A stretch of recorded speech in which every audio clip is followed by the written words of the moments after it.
Hello, and welcome to a very special episode of Straight Guy K Drama Reviews, the show where I watch a K drama and then I review it from a straight guy's perspective.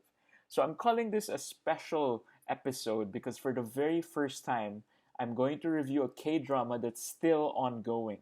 So the reason why I'm reviewing this first 8 episodes of this K drama is because it's super popular in the Philippines, and I know a lot of you guys are wondering if it's worth the watch or not.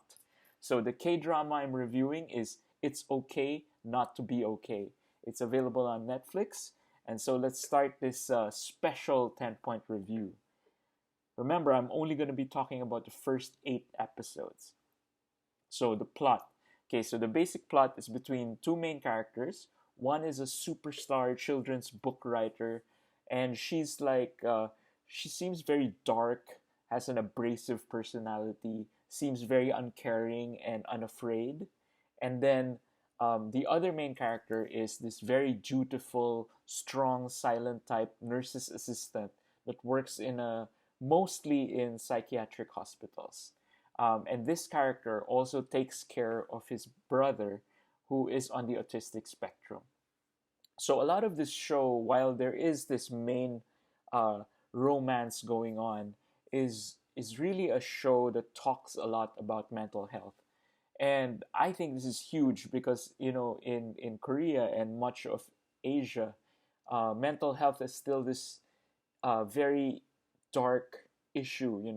Issues that people try to push away to that dark corner so that people don't talk about it.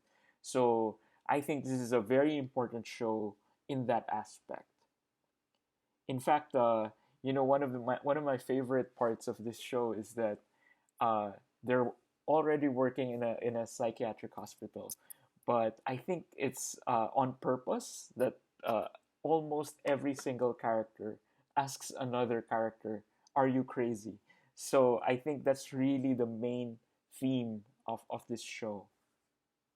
All right, so I want to talk about the high point so far. So in the first 8 episodes, the high point for me is really it's a visual feast. You know, they have great animation, so it's almost like a Tim Burton style dark animation.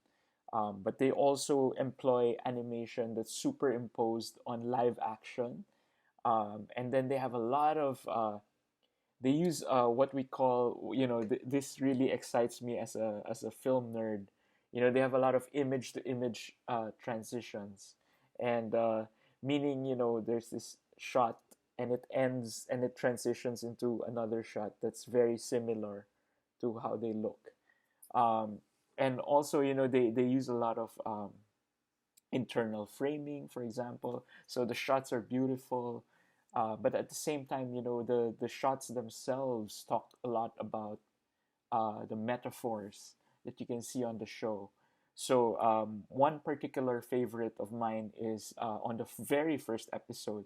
So there's a the main character is helping out this mental patient, and she starts to puke, right? But instead of showing the patient puking, you see a lot of images of stuff pouring out or stuff falling over.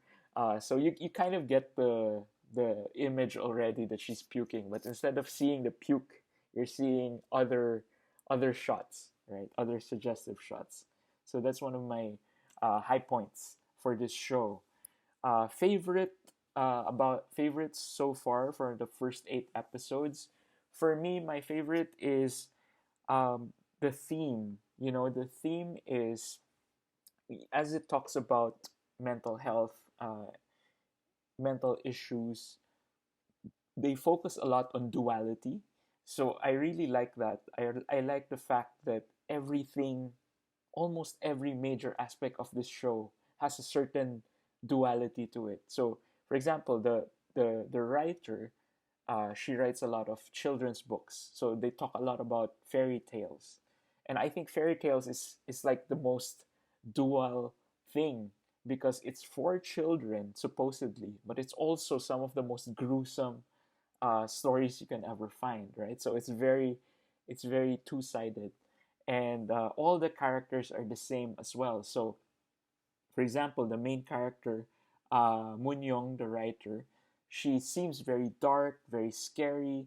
Uh, she seems like she's ready to fight anyone, you know, uh, and you feel like she has this murderous streak about her that she wants to hurt people. But throughout the first 8 eps, you see that she herself is actually very lonely, um, haunted by her past. So again, two things, right?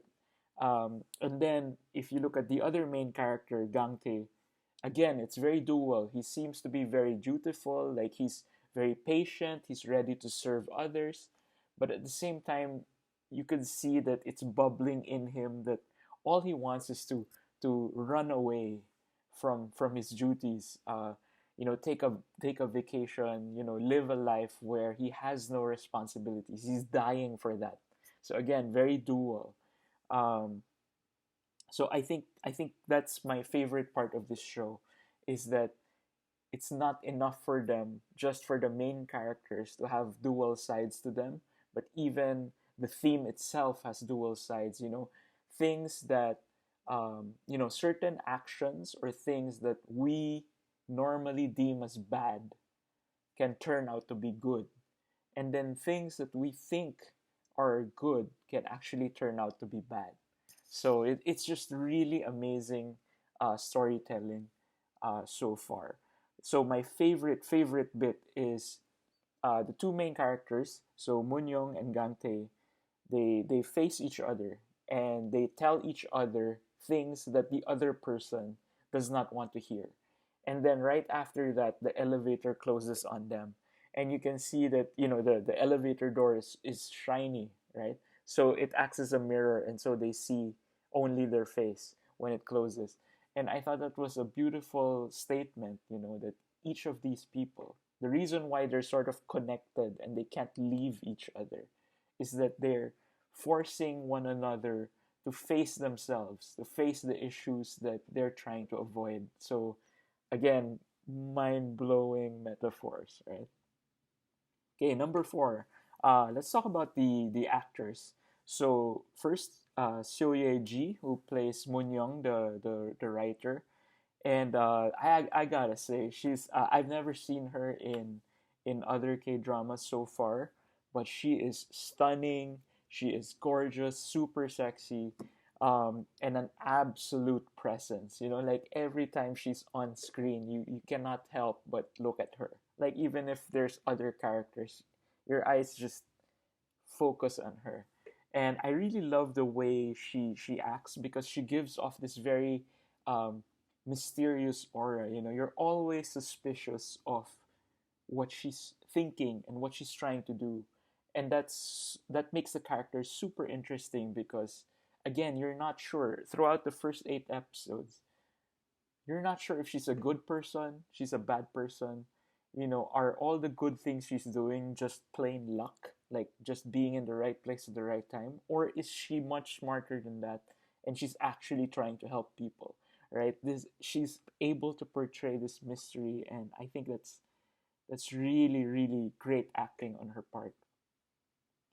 Okay, Kim Soo Hyun obviously is like super popular here in the Philippines, and I like the fact that throughout the show, it's sort of a running joke where everyone finds him like super hot, right? And I think it's funny because in real life, that's how people are reacting to him. So it's not one of those shows where they make him look like a normal person. Like everyone on the show is saying like, why do you look this good, right? Um, and I like that he, exudes this aura, of this a strong silent type, because again, going back to the whole duality theme, uh, the strong silent type man, the one that defends people, is ready to fight to defend the innocent. That's like the perfect image that people want uh, for their man, right? That's what society demands of the man. But if you look at his eyes, and this is how Kim Soo Hyun really earns his money, is you can see in his eyes this look where you realize that this is a guy who just wants to be loved. You know, he's really lonely, he's tired, he's frustrated, and he just wants some people to understand him, to actually notice and care for him. Okay, number six, Oh Jung-se. So this guy, I already praised his acting in When the Camellia Blooms, and he earned an award for that. And obviously, he's gonna do a really great job. So far, he's doing an excellent, very consistent job of acting as someone who is on the autism spectrum. Um, and I also like that he's teasing a little bit that maybe Sangtae, the character he plays, maybe knows more than he leads on. You know, like everyone treats him like a kid because he has autism, but maybe he knows more than he lets on, and I like that. I like how he's playing that.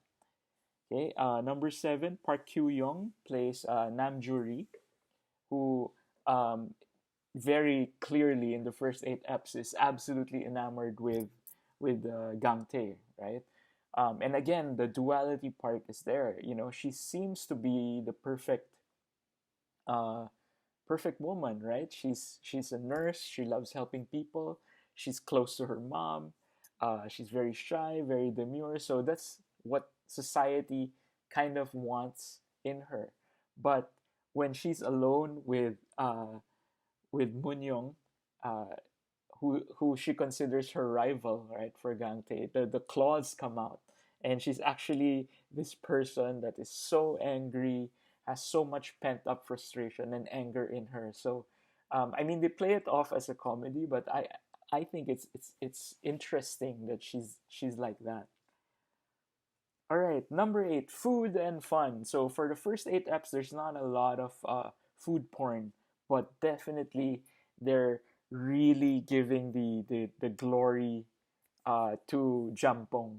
So Jjampong is a spicy seafood noodle soup, and I've been getting a lot of requests on a recipe for Jjampong. So I'm gonna work on it definitely. It's just that I'm having a difficult time finding fresh seafood, so it's very hard to do it at home. But I'm definitely working on a recipe, and I started craving for it because you know they talk about this Jampong place in their old province where they grew up, and they do have a scene of them eating it, and that it's really spicy and flavorful, and that makes me excited to try and make a Jampong soon. Um, all right. For the fun part, I don't know if this is a comedy on the part of the people handling the subtitles, but in one of the episodes, Gangtae and Munyong head for a motel because they got rained on. And the name of the motel is actually Bates Motel. So I don't know if that's uh, just an English translation or even the Korean version says it's the Bates Motel. But that's really funny, right? Because the Bates Motel is super famous for appearing on Psycho, the movie. And they also have a lot of guest stars. But my favorite is Jung Sang Hoon. So interesting trivia.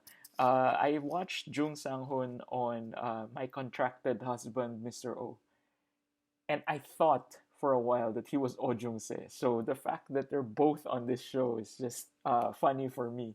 But he plays a super funny um, uh, person that works at the motel, that at the Bates Motel, and you know he's doing his sales pitch to try to get them to get a room, and it's really funny because Munyong wants to get the room so that she can have Gangtae to herself, and Gangtae is trying to avoid being alone with her. So, and then there's this guy in the middle that's trying to sell the room, right? So it's really funny.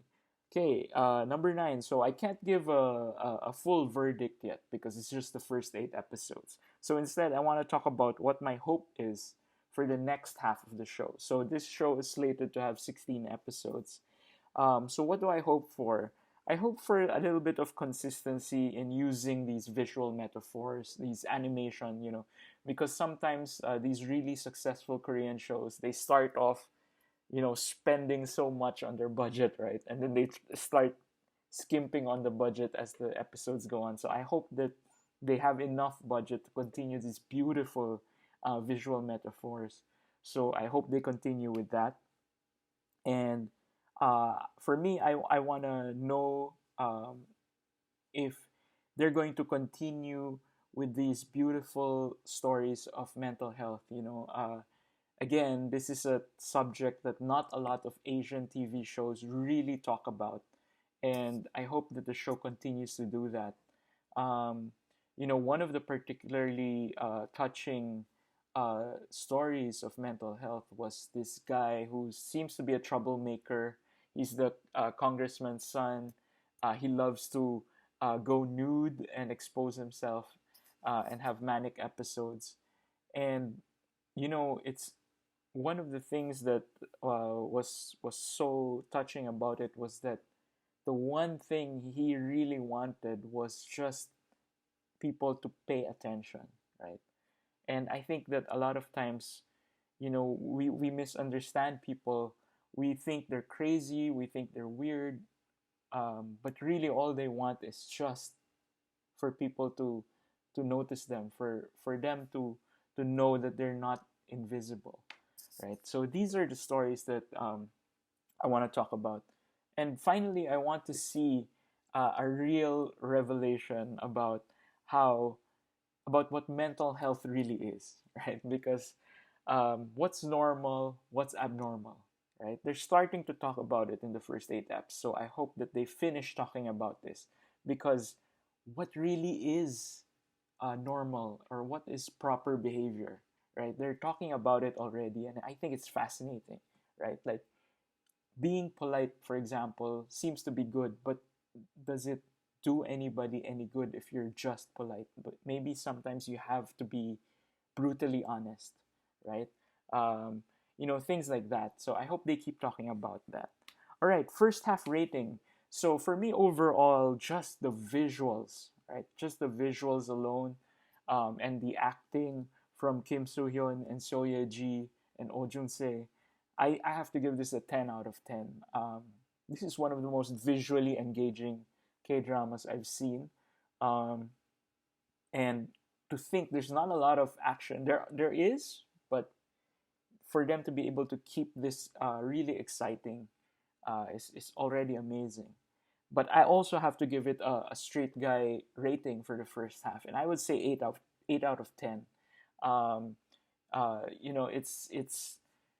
it's engaging, but again, it's also melodramatic, right? So there's gonna be some parts that are a little slow, but they do have elements of horror and comedy to keep people engaged.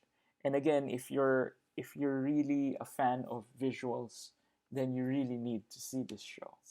All right, that's it, guys. This is the special first 8 episode review of It's Okay Not to Be Okay. I hope you enjoyed this review, and I hope this convinced you to either watch or not watch this show. All right. Make sure to comment below if you agree with me or disagree with me. I would love to know your thoughts about this show so far. I'm going to be watching the rest of this show for sure, and I'm going to review the last 8 episodes as well. Meanwhile, I hope you don't forget to subscribe to my channel, and you can watch my other videos right now.